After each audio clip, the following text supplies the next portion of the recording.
Hello, my dear students. My heartiest welcome to the sessions on data structures under Prerna scheme, which will enable you to get good score in GATE examinations or any such competitive examinations. So this is for the GATE 2021 data structures course. I am Krishna Chaitanya Nagaraju, Assistant Professor, Department of CSE, GRIT Hyderabad. I am your instructor for this course. Let us try to understand the basic concepts of data structures, and let us try to pick up few points. Before that, let's understand the questions that are appearing in the GATE examination for the last few years, and what are the importance of topics, how much weightage does each topic has. In a fast pace, we will try to cover this point. So GATE computer science engineering analysis of DS marks can be seen like up to 2019 I have given. I would like to work out, you people to work out to find out how it is for 2020, 2020 year.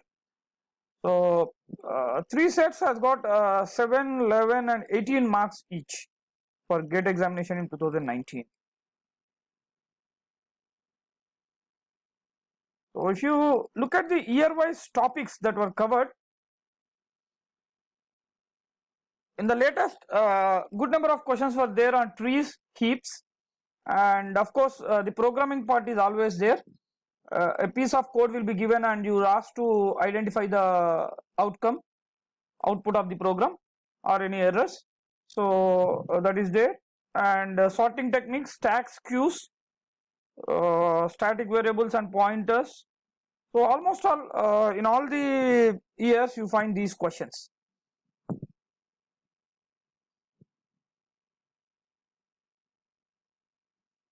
And yeah, we do have some questions, quizzes to be appeared in this discussion. I'll post in the WhatsApp group.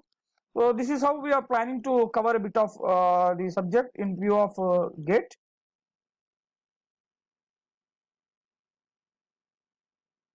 So basically, C is a middle level language. It is neither high level language nor low level language. It has got a flair of middle level, and it follows the top down approach, and it's a structured program.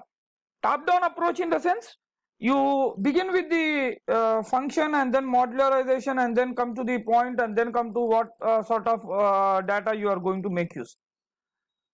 So methodology is first, like method is first and then the data, and then we have the structure of modules like functions, subprograms and programs.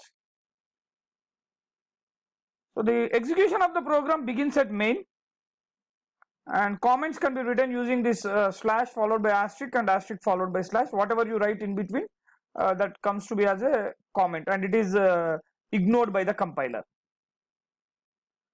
Semicolon is the delimiter. You should not forget to write the delimiter after the statement. That can give you syntactical errors. So this hash includes studio.h, generally called it as preprocessor directive, which is helpful in including all the header, all the methods in the header file. .h is the header file. So your input output function headers will be there, and those are included at the time of loading with this help of hash includes studio.h. That becomes your first statement generally, right? And then every language has got certain keywords, tokens. Let us try to understand the C tokens. There are keywords, there are identifiers, there are constants, there are operators, and then there are some special symbols. So keywords are those which should not be used as a variable names. They have a reserved meaning for the compiler. So it's like reserved words in the other way. And then the data type, the type of the data that is held by the memory. When you declare a variable, we need to specify what type of data are we going to store in that memory.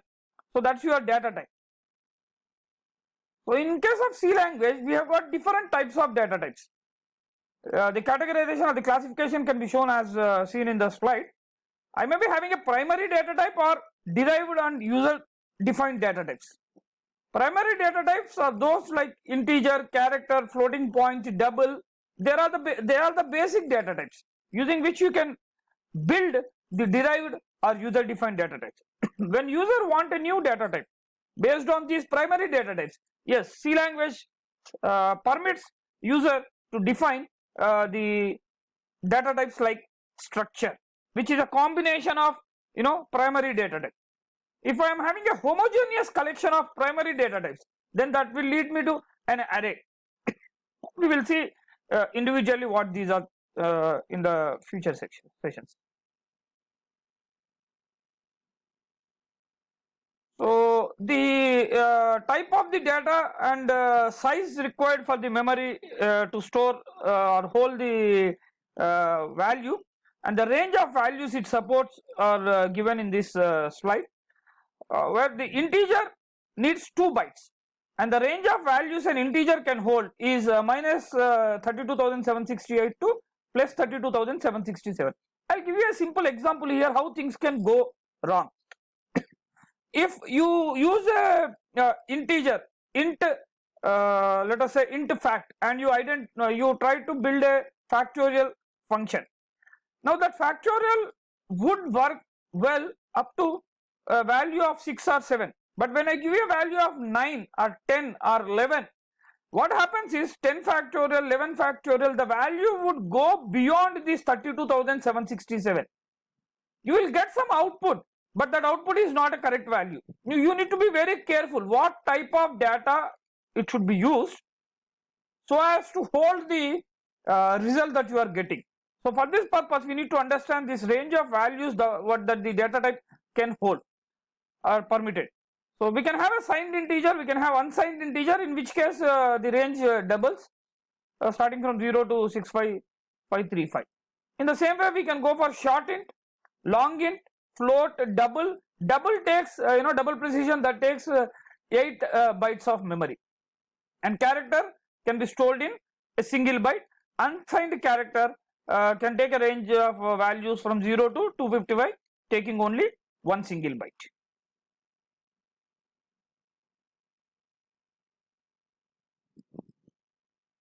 Now these are the different operators that are useful that are used in the C language. Categorized as arithmetic operator, assignment operator, relational operators, logical operators, bitwise operators, special operators, pointer operators.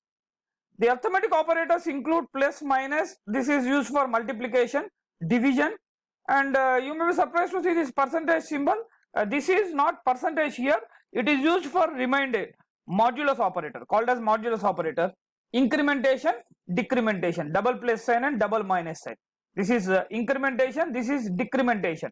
If you use this after a variable like d plus plus, then that becomes post incrementation. If I use this symbol before the variable like minus minus e, then that becomes a pre decrementation. In the same way, I can have pre incrementation and post decrementation.